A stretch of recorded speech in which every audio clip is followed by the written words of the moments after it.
মুখে যতই বড়াই করুক বিদ্যুৎ মন্ত্রী, প্রকৃতপক্ষে রাজ্যে বিদ্যুৎ পরিষেবা রয়েছে এই ধরনের লক্ষণ কিন্তু ফুটল না রেমালের ছোট্টখাট্ট ঝটকাতে। গোটা রাজ্যে বিদ্যুৎ পরিষেবা বেসামাল। 3 দিন ধরে বিদ্যুতের সময় ভুগছেন গোটা রাজ্যবাসী। এমতো অবস্থায় আইনজীবীরা পর্যন্ত ক্ষিপ্ত হয়ে এক সিনিয়র ম্যানেজারকে বিদ্যুৎ পরিষেবা না পাওয়া পর্যন্ত আটকে রাখলো আদালত চত্বরে। শেষে বিদ্যুৎ মন্ত্রীর হস্তক্ষেপে তিনি কোনো রকমে রেহাই পান।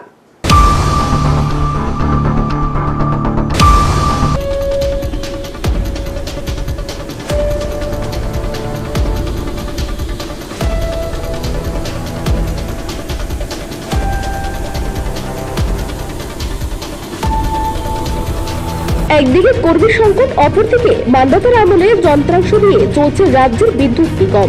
সামান্য বৃষ্টি বা ঝড় হলেই ছিন্ন হয়ে যাচ্ছে বিদ্যুৎ সংযোগ। আর সচিবালয়ে বসে রাজ্যবাসীকে গল্প শোনাচ্ছেন দপ্তরের মন্ত্রী। এই রেমেলের তাণ্ডবের মধ্যেও কাজ করছে এবং এর মধ্যে কিন্তু বিদ্যুৎ পরিষেবা দেওয়ার জন্য চেষ্টা করছে। আমরা প্রত্যেকটা সাব ডিভিশন 3-4টা করে ব্যাচ লাগিয়ে দিয়েছি। একটা ব্যাচের মধ্যে 4-5 জন করে লোক রয়েছে। বিগত দিনে যেসব ঘটনা রাজ্যে কখনো সংঘটিত হয়নি সেই সব ঘটনাও বুধবার চাক্ষুষ করছে রাজ্যবাসী। বিদ্যুৎ এবং পানীয় জলের দাবিতে রাস্তায় নামতে হয়েছে আইনজীবীদেরও। বুধবার সকাল 11টা নাগাদ আদালতের সমস্ত কাজ ফেলে রেখে আইনজীবী এবং আদালতের কর্মীরা রাস্তায় এসে পথ অবরোধ করেন। 3 দিন ধরে আদালতে নেই বিদ্যুৎ, নেই পানীয় জল। কার গাফিলতি এবং কিসের উদাসীনতায় আদালতের মতো একটি গুরুত্বপূর্ণ স্থানে 3 দিন ধরে বিদ্যুৎ নেই প্রশ্ন জেগেছে আইনজীবীদের মধ্যে। 3 দিন ধরে বিদ্যুৎ সংযোগ বিচ্ছিন্ন। রিপিটেডলি আমরা পার্সোনালি এসডিও ইলেকট্রিকের কাছে গেছি, তারা কোনো রেসপন্স করে না। টেলিফোন করে টেলিফোন উঠায় না।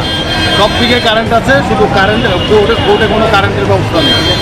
কেন মানে এত একটা গুরুত্বপূর্ণ জায়গার মধ্যে কারেন্ট নাই, মানে কি কারণে জানি না কি আমাদের কি অপরাধ। আপনারা কি জিজ্ঞাসা করছেন না? আমরা ততক্ষণ না বিদ্যুৎ সংযোগ হবে ততক্ষণ এই রাস্তা ছাড়বো। ইভেন ফায়ার সার্ভিসও দেবে না। যত আই অফিসিয়াল আসুক এইখান পর্যন্ত শেষ, রাস্তা বন্ধ থাকবে। আইনজীবীরা বলেন, বিদ্যুৎ এবং পানীয় জলের দাবিতে রাস্তায় এসে পথ অবরোধ করা অত্যন্ত দুঃখজনক বিষয়। কিন্তু আদালতে 3 দিন ধরে ন্যূনতম বিদ্যুৎ ও পানীয় জলের পরিষেবা নেই। এই বিদ্যুৎ পরিষেবা আদালতে না থাকার কারণে একটি পিটিশন দেওয়ার মতো ব্যবস্থা নেই। ত্রিপুরা বার অ্যাসোসিয়েশনের পক্ষ থেকে একাধিকবার ফোন করা হয়েছে, কিন্তু ফোনে বিদ্যুৎ নিগমের কর্মীদের ব্যস্ত পাওয়া গেছে। তারপর বিদ্যুৎ নিগমের অফিসে গিয়ে বিষয়টি অবগত করা হয়েছে। তারপরেও বিদ্যুৎ নিগমের কর্মীরা বিদ্যুৎ সংস্কারের কোনো উদ্যোগ গ্রহণ করছে না। এখানে কারেন্ট নেই গত 3 দিন ধরে। আমরা বহুবার ট্রাই করছি, চেষ্টা করছি, কেউ ফোন তুলছে না, কিছু বলছে না। আমরা যোগাযোগ করার চেষ্টা করছি, কেউ আসছে না। 3 দিন ধরে কোর্টের কোনো কাজ করা যাচ্ছে না, সব বন্ধ হয়ে আছে। তো আমরা তার প্রতিবাদে আজকে রাস্তায় দাঁড়িয়েছি। কর্তৃপক্ষে যোগাযোগ করতে পারছি না। আমরা পুলিশ অথরিটিকে জানিয়েছি যে কারেন্ট নেই, এইভাবে কাজ করা যাচ্ছে না। ডিস্ট্রিক্ট জাজ সাহেবকে জানিয়েছি।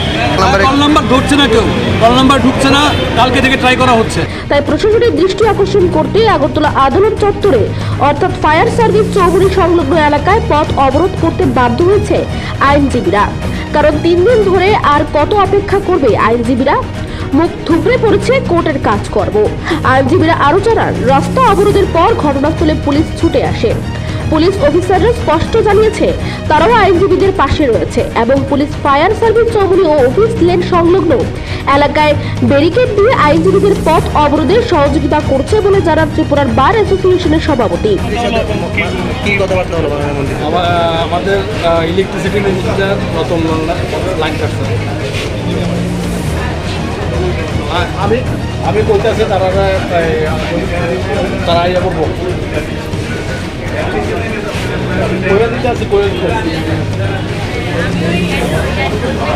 কি বললেন মাননীয় মন্ত্রী?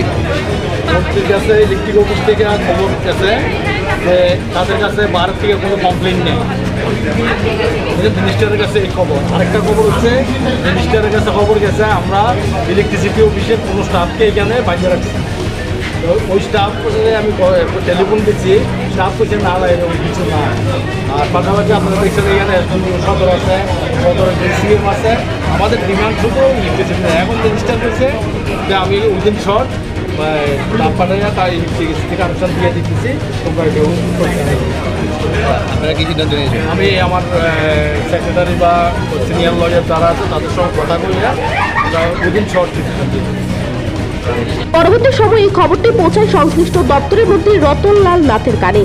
শুরু হয় দৌড়ঝাঁপ। আইজিএম বিদ্যুৎ নিগমের সিনিয়র ম্যানেজার অপু পাল ছুটে আসেন আদালত চত্বরে। বিদ্যুৎ নিগমের সিনিয়র ম্যানেজারকে বিদ্যুৎ সংস্কার করার জন্য আদালতে ধাক্কা দিয়ে এবং টেনে নিয়ে যায় আইনজীবীরা। খবর পেয়ে খোদ মন্ত্রী রতনলাল নাথ ফোন করেন ত্রিপুরা বার অ্যাসোসিয়েশনের সভাপতির কাছে। আশ্বস্ত করেন ইতিমধ্যে বিদ্যুৎ সংস্কার করা হবে, পথ অবরোধ প্রত্যাহার করার জন্য। সিনিয়র ম্যানেজার অপু পাল জানান তাদের কাছে কোনো অভিযোগ যায়নি, কারণ 1912 হেল্পলাইন নম্বরে ফোন করা হলে সরাসরি ভুতুরিয়া স্থিত কল সেন্টারে ফোন যায়, তাই তারা এই বিষয়ে অবগত ছিল না। কিন্তু আইনজীবীদের অবরোধের পর খবর পেয়ে তিনি ঘটনাস্থলে এসেছেন। বিদ্যুৎ নিগম কি ধরনের খামখেয়ালিপনায় চলছে বুধবার সেটা নিজে প্রত্যক্ষ করেন সিনিয়র ম্যানেজার অপু পাল। দেখা গেছে তিনি নিজেই ঊর্ধ্বতন কর্তৃপক্ষকে জানাচ্ছেন বিদ্যুৎ ব্যবস্থার বেহাল অবস্থার কথা। তিনি ফোনে বলেছেন 1912 তে ফোন করলেও ফোন কেউ ধরছে না। এমন অবস্থায় অসহায় হয়ে পড়েন তিনিও। তার অভিব্যক্তিকে ফুটে উঠছেন অসহায়ত্ব।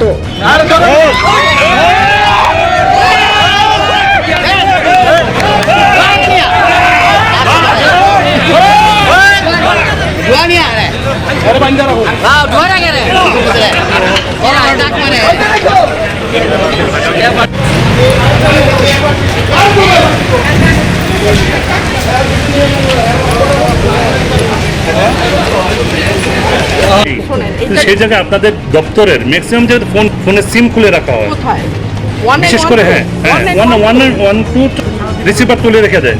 রিসিভার তখন নেই, ল্যান্ডলাইন নেই, সবখানে মোবাইল আছে, যে মোবাইলে সুইচ অফ করে রেখে দেয়।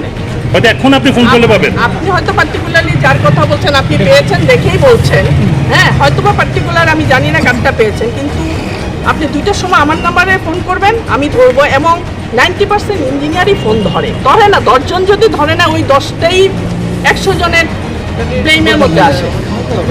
আচ্ছা 1912টা যেটা মানে এটা তো উনি অপু স্বীকার করেছে যে এটা বিজি পায় ধরে না, তো সেই বিষয়টা কিভাবে দেখছেন? 1912 তে আমাদের একসঙ্গে 25 জনের কল ঢুকতে পারে। তো এখন ধরেন আমাদের 9 লাখ কনজিউমার ত্রিপুরাতে, তো 9 লাখের যদি আপনি 10% ধরেন কত আসে? 90,000। বাদ দেন 1% ধরেন কত আসে? 9,000। 1% যদি আপনি ড্যামেজ হয়ে গেল, ড্যামেজে 1% 9,000 লোক, 9,000 লোক কাকে ফোন করছে? 1912 9,000 বাদ দেন 900 আনেন। এবার যদি আপনারা জেনে থাকেন তাহলে বিকল্প কোনো ব্যবস্থা আপনারা রাখেন না কেন? বিকল্প আমরা নিয়েছি, আমরা এর মধ্যে বাড়িয়েছি। এতদিন যাবত আপনারা নেননি, আপনারা জানেন এরকম সমস্যা তৈরি হতে পারে। আরে সেটা তো একদিন হয়েছে, এতদিন তো চলছিল। তারপরে আবার বিদ্যুৎ বন্ধু আছে, আছে হয়তো ত্রিপুরার কতটা নিচ্ছেন আপনারা?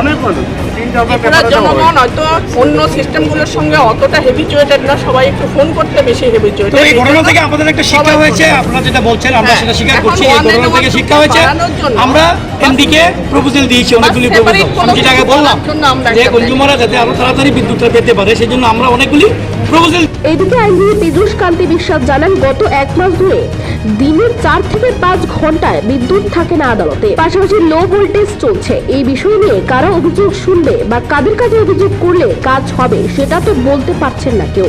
নিজস্ব প্রতিনিধি রিপোর্ট, এশিয়ান টাইমস।